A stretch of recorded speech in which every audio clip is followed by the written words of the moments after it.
কল্যাণী আইটিআইয়ের মোড়ের দুর্গাপুজোর নজর কাড়ে রাজ্য জুড়ে। এবার কিসের থিম রাখলেন এবং কি বাজেট কতদিন ধরে শুরু হচ্ছে, কবে শেষ হবে? আমরা প্রথমেই বলি, আমাদের লুমিনাস ক্লাবের 32তম বর্ষ।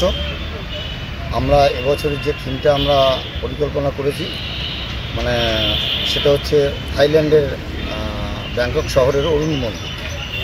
এবং এটা চিন্তাভাবনার এই কারণ যে গত 2 বছর আমরা টাওয়ারের মধ্যে ছিলাম, আমরা আবার মন্দিরে ফিরে এসেছি। তার জন্য টাওয়ার কাম মন্দির, মানে উচ্চতাটাও আমরা পাশাপাশি রাখার জন্য এই মন্দিরটি আমরা চয়েস করি। কত ফুট উচ্চতা আছে, কত ফুট দৈর্ঘ্য বা প্রস্থ কতটা আছে? আমরা এটা গত বছরের থেকে 30 ফুট চওড়া বেশি, অর্থাৎ 150 ফুট আর 175 ফুট উচ্চতা আছে। এর বাজেট কি অনুমান করা আছে? অ্যাকচুয়ালি আমি 18 বছর হয়ে গেল এখানে একটা সদস্যর মতোই কথা বলছি। প্লাস আমি নিজে 18 বছরে এখানে মানে দায়িত্ব নিয়ে কাজ করি। বাজেটটা এইভাবে হয় না। বাজেটটা অ্যাকচুয়ালি কর্মকর্তারা একটা হিসাব রাখে, একটা মন্দির পছন্দ করে নেমে যাই, আমরা লাস্টে একটা হিসাব। অনুমান কত টাকা খরচ হতে পারে?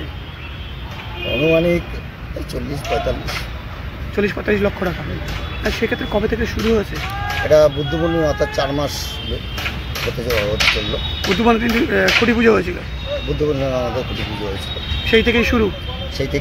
কি কি ব্যবহৃত হচ্ছে এখানে? অ্যাকচুয়ালি আমরা যেটা মেন রাখছি সেটা হচ্ছে সামুদ্রিক ঝিনুক, যেটা যে বিভিন্ন রকমের যে ঝিনুক, যেটা সচরাচর দেখতে পাওয়া যায় না, সেই লক্ষ লক্ষ ঝিনুক দিয়ে আমরা সেটাতে ফিনিশিং একদম শুরু কি থেকে শুরু হচ্ছে। আমরা বাঁশের স্ট্রাকচার করে, তারপরে কাঠের কাজ এবং প্লাইয়ের কাজ করে, তার উপরে আমরা একটা পিচবোর্ড আছে, পিচবোর্ডের ওপর কাপড় পেস্টিং, আঠা দিয়ে কাপড় পেস্টিং করে তার উপরে আমরা ঝিনুকের হস্তশিল্পের কাজ। কত ঝিনুক লাগতে পারে? এটা কোনো হিসাব নেই, লক্ষ লক্ষ ঝিনুক আমরা কিলো হিসাবে সংগ্রহ করছেন। হ্যাঁ, ওগুলো আমরা 4-5 মাস ধরে সংগ্রহ করা।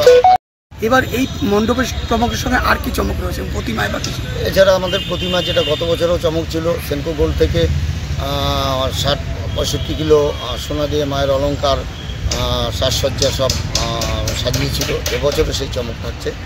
এছাড়া লাইটিংয়ের তো চমক থাকছেই। প্রতিমা কোথাকার? প্রতিমা মেদিনীপুর। আর এই ডেকোরেটার আপনি নিজে মালিক? আমি নিজে সরকার ডেকোরেটার কর্ণধার উইলিয়াম সরকার। সেক্ষেত্রে আরেকটা জিনিস জানতে যাবে, যে মানুষের যে ঢল নামে সামাল দিতে হিমশিম খায় প্রশাসন, সাধারণ মানুষের এত উৎসাহিত ভিড় সামাল দেওয়া যায় না, এবার কি কোনো পরিকল্পনা আছে? হ্যাঁ, এটা একটা বলতে পারেন যে কল্যাণী আইটিআইয়ের মোড়টা এখন শুধু পশ্চিমবঙ্গ না, ভারতবর্ষ বিভিন্ন জায়গায় এবং ভারতবর্ষের বাইরে ছড়িয়ে গেছে। বাংলাদেশ থেকেও বহু মানুষ আসে। হ্যাঁ, মানুষের একটা চাপ থাকে, জনসমুদ্রে পরিণত হয়। সেই ক্ষেত্রে গত বছর যেটা প্রশাসনিক এবং লুমিনাস ক্লাবের সদস্যরা যেভাবে ট্যাকেল করেছে, তো আশা করি গত বছরের মতো স্মুথলি এই বছরও প্রশাসন 3-4 বার এসছে। তারা অলরেডি নকশা করেছে কিভাবে ঢোকাবে।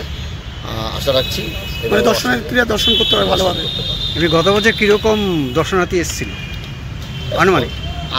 তো মানে এখন লক্ষাধিক তো বলবো না, খুঁটির উপরে ছাড়িয়ে গেছে। প্রত্যেক দিন তো মানে লক্ষ লক্ষ লোকের সমাগম। একদম সন্ধ্যা থেকে সকাল পর্যন্ত দেখা গেছে ভিড়।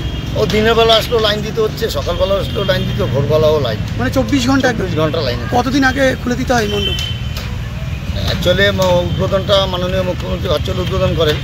তো উদ্বোধনটা হয়ে গেলে তারপরে আমাদের যদি ইলেকট্রিক এবং অন্যান্য সরঞ্জামের কাজ সব কমপ্লিট হয়ে যায়, তাহলে পরের দিন থেকেই ওপেন করে দেয়। মানে একাদশী থেকেই একদম দ্বিতীয় থেকেই একদম।